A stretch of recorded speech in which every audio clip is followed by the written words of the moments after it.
Welcome back to the Anatomy of a Scam, a Crime Stoppers Victoria and Bank Vic podcast where we peel back the layers of deception and expose the world of scams.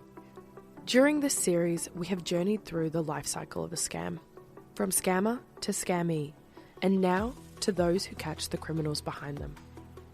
Our guests will equip you with the knowledge and tools to shield yourself from scams. So whether you're a seasoned navigator of the online world or just beginning to chart your course, this podcast is your vital guide in the fight against fraud. In episode 3, The Arrest, we'll be joined by Paul Lloyd, Acting Superintendent of the Cybercrime Division at Victoria Police.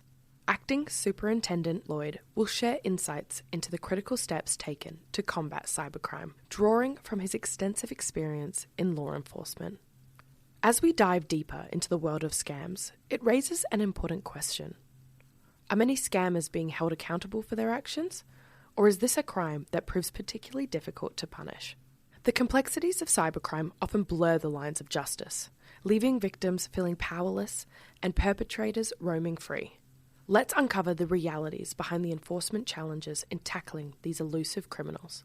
Scammers come in all shapes and sizes. There's a whole lot of different people that are involved. There's minor players, there's big players, there's facilitators, and it also ranges from big business to individuals putting something stolen on a marketplace. We're doing everything in our absolute power to hold them to account. We work with our partner agencies throughout Australia. We work with international law enforcement, Interpol, Europol, the FBI, and there's a fair bit of work going on in space around the world in Australia and particularly in Victoria to really hold these offenders to account.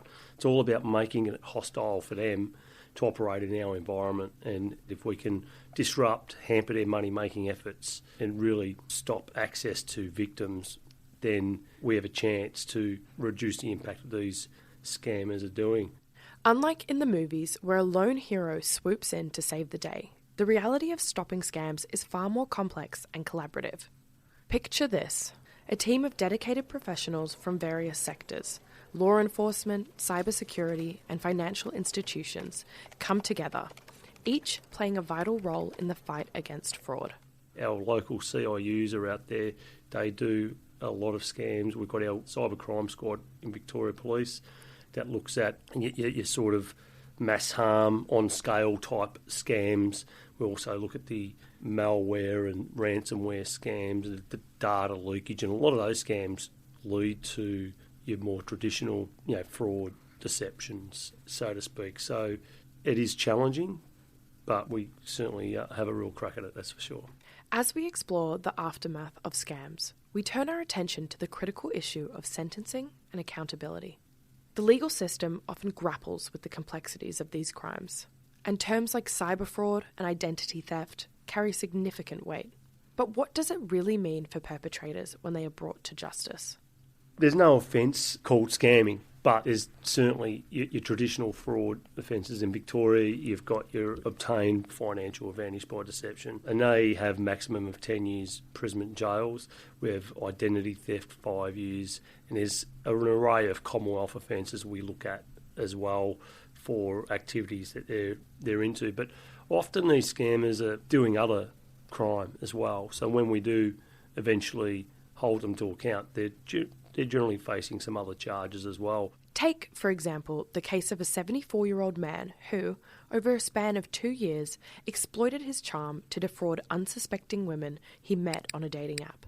He convinced these women to invest in lucrative opportunities that never materialised, pocketing nearly $200,000 without a single dollar going into real investments.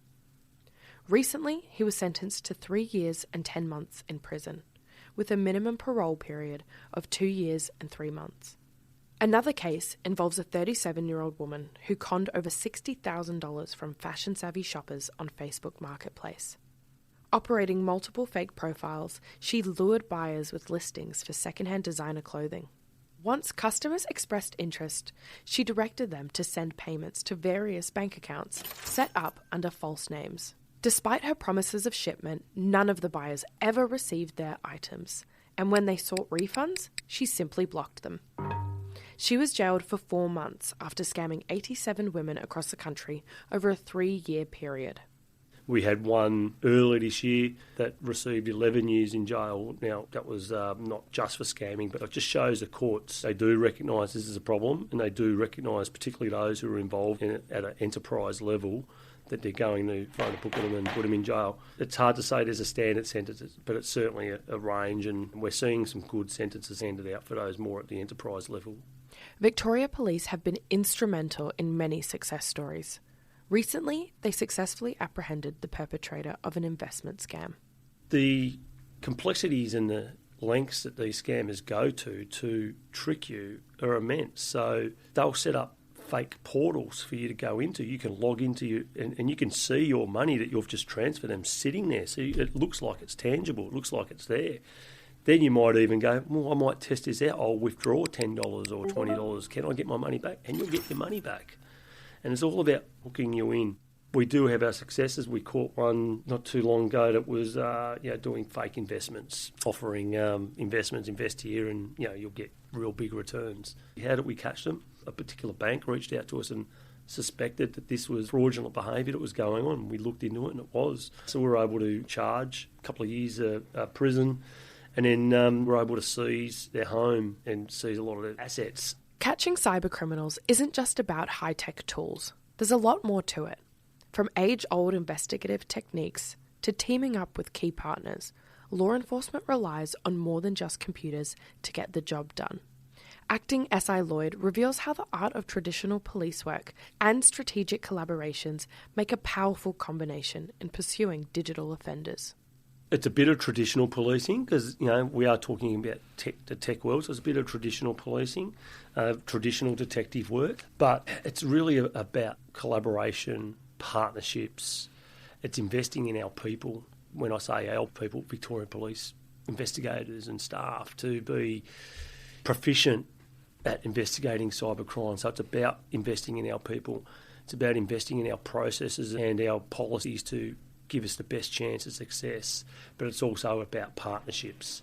So when I talked about before a bank reaching out to us, we've got these existing relationships through some forums that we've developed that we will have that two-way communication, not only with stakeholders such as banks, but the telecommunications, about putting things in place to restrict the amount of SMSs you're getting every day. And thankfully, we've got the buy-in from industry to want to do things in that regard.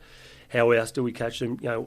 We have a lot to do with our Australian partners, other law enforcement agencies. We've got our JPC3, which is our Joint Policing Cyber Coordination Centre. That is a collaborative effort amongst the police agencies throughout Australia and industry, who are really there and pooling their resources together to try and give us the information we need to solve and hold these offenders to account. We interact with Europol, Interpol, the FBI.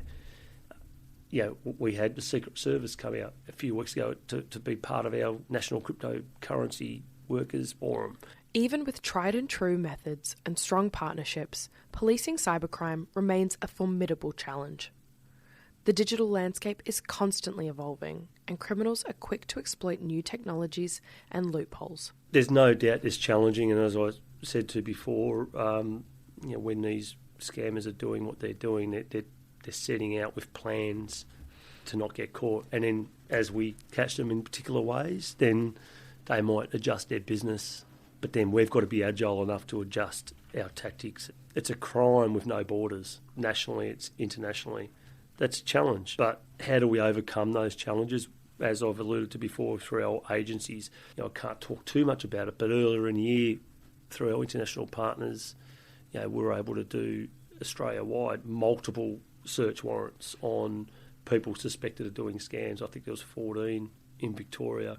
And that came from information from a European country, and that resulted in worldwide warrants taking down a lot of scammers. So there is challenges, but they're overcome. I'll just reiterate, it's about making it hostile for them. They're in it for business. Let's make it not profitable. People aren't answering those SMSs. People aren't clicking on the links or falling for these scams. the profitability reduces. And like any business, if your profit goes down, you might look for another market, and we want them out of Australia and definitely out of Victoria. Cybercrime knows no boundaries, and as acting SI Lloyd points out, many offenders operate from outside Australian borders, making it even tougher to hold them accountable. So how does Australia tackle these offshore threats? What's being done to bring justice to those who are targeting Victorians from afar? I think it was always assumed that the scammers are from overseas. You know, always assumed, it's, a Nigerian scammer, for example. We've all heard that. But it's not. There's a large proportion of scammers in Australia. So first and foremost, don't assume we can't do anything about it, because it could be from someone from Australia. Secondly, overseas, well, yeah, there are lots of scammers from overseas. It's organised business. But we do have partnerships in place. We've had interaction with Romanian police, for example. We've had interactions with Lithuania. The Dutch, we've had good partnerships with. The UK, the FBI. So they are held to account, and it goes two ways. We share information back. We get websites taken down all the time. I think everyone's a lot more savvy now, but there will be challenges where everyone can be vulnerable. There's going to be technology that comes our way that makes it even harder. Prevention is the key, really educating our community. In past episodes, we've dug into the world of AI, discussing how it's set to transform everything from our online experiences to cybersecurity. But even with all its potential, AI's story is far from fully told. It will be a challenge. We've started to see it. Fortunately, I wouldn't say it's at the levels where it's really hurting us at the moment, but we've certainly got it on the horizon that it's coming. So it's something to be really mindful of and careful of. My partner, we've got code words now. I go, if I ring you up and ask you for some money, this is our code word. It's because of what I see, and we see it all the time, so probably a little bit hyper vigilant in that way. But we're probably going to have to think outside the box. Victoria Police are noticing a surge in scams such as fake listing scams across platforms like Facebook and Gumtree. They are also noticing more sophisticated schemes like romance scams and sextortion. Regardless of the scam's complexity, the impact on victims can be profound. Acting SI Lloyd wants to emphasise one key message: victims are never to blame. I think there's a perception out there that the person who's been scammed is somehow at fault or should feel some blame, and I would say, well, that's not the case. I mean, everybody has a vulnerability, and it's just a matter of these scammers finding what that vulnerability is, and anyone can fall for it. So it's really just about being vigilant. You think about how many suspect or phishing emails you get. It just takes one to hook you. In a recent case, a young man helped scam over $270,000 from social media users by posing as a pet seller during COVID-19 lockdowns, acting as a middleman and only one part in the cogs of this scheme. At a time when many were lonely and longed for a furry companion, he pocketed $27,000. The judge handed down a 2-year community corrections order and placed the man on a good behaviour bond. The judge expressed frustration with the rise of online scams, likening them to modern-day armed robbery. While law enforcement works tirelessly to combat cybercrime, there are proactive steps we can take to protect yourself. That's what they play on. It's the urgency, it's the panic, it's the I've got to do it now, I don't have time to think about it. But there's nothing in this forum where you can't take a step back and think about it and ask somebody else's opinion. If it's a good deal, it'll be there tomorrow. It'll be there 3 days if it's a legitimate deal. Just take a step back, get a second opinion off someone, or third opinion even. You've worked too hard for your money to just give it away. If I could just give some advice, have different passcodes for everything you've got. It's hard, I know. I did it 6 months ago and I had about 100 passwords there. How do I do this? Particularly make sure your email accounts have strong passwords. Making ourselves cyber safe, it's what we really got to do. Despite how common these scams have become, they remain heavily underreported, largely due to the stigma victims often feel. Many are hesitant to come forward, but breaking this silence is key to tackling this issue and helping others avoid the same traps. It is underreported. There are some things that are underreported, so we, Victoria Police, really encourage anyone who's been the victim of a fraud/scam to report it.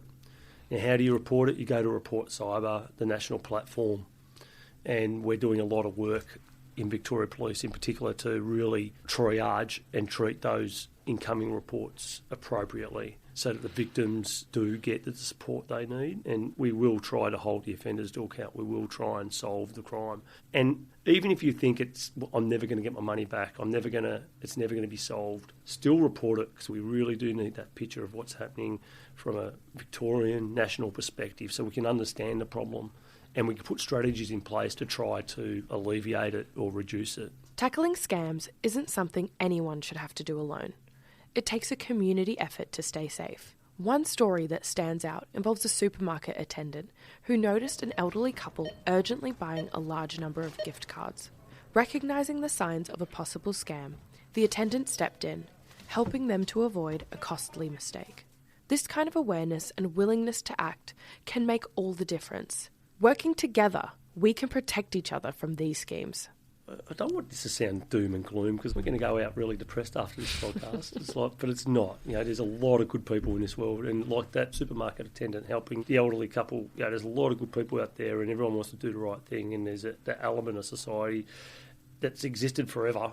Just bear in mind, your computer, your phones, the information we have on them. We just got to protect it. If someone gets into your computer and doesn't immediately act, they can monitor what you're doing on your emails, your keystrokes for a period of time. So just be mindful of that, because if they know that you're expecting a delivery, or they know you're expecting a payment, or you need to pay someone, or I share my code word with my wife and they see it. So it's just being mindful that in a scam, just because they've said something that only you should know doesn't mean it's legitimate, because if they've had access to your email accounts, then they might see that. In a worst case scenario, there are steps you can take if you have been scammed to help yourself and to help law enforcement see a clearer image of the scam landscape. If you've shared your financial details or lost money, start by contacting your bank, updating your passwords, closely monitoring your accounts, and considering a fraud alert on your credit file. Report the scam to the police or at your nearest station and notify ScamWatch and local authorities to help prevent others from falling victim. For free support, ID Care offers expert guidance. Finally, sharing your experience with family and friends can help them recognise warning signs and stay safe. Together, we can create a stronger, more informed community against evolving scams. Acting SI Lloyd also offers advice on what to do if you have any information about the scammers behind the screens. If you've got information out there about someone who's doing this sort of stuff, call Crime Stoppers, let us know about it. We'll jump on it. And that brings us to the end of episode 3, The Arrest, the final chapter in our series, The Anatomy of a Scam. Across these episodes, we've delved into the relentless, ever-evolving tactics scammers use to exploit vulnerabilities in our personal information, our trust, and even our daily online habits. From complex phishing schemes to high-tech deepfakes, the digital world is fraught with challenges where one misstep can lead to serious consequences. Yet, as we've learned, there's real power in knowledge and community. Thank you for joining us on this journey through the anatomy of a scam. With each story shared, each precaution taken, and every effort to protect one another, we strengthen our collective resilience. Navigating the digital landscape doesn't have to be daunting. Together, we can make a safer online world for everyone.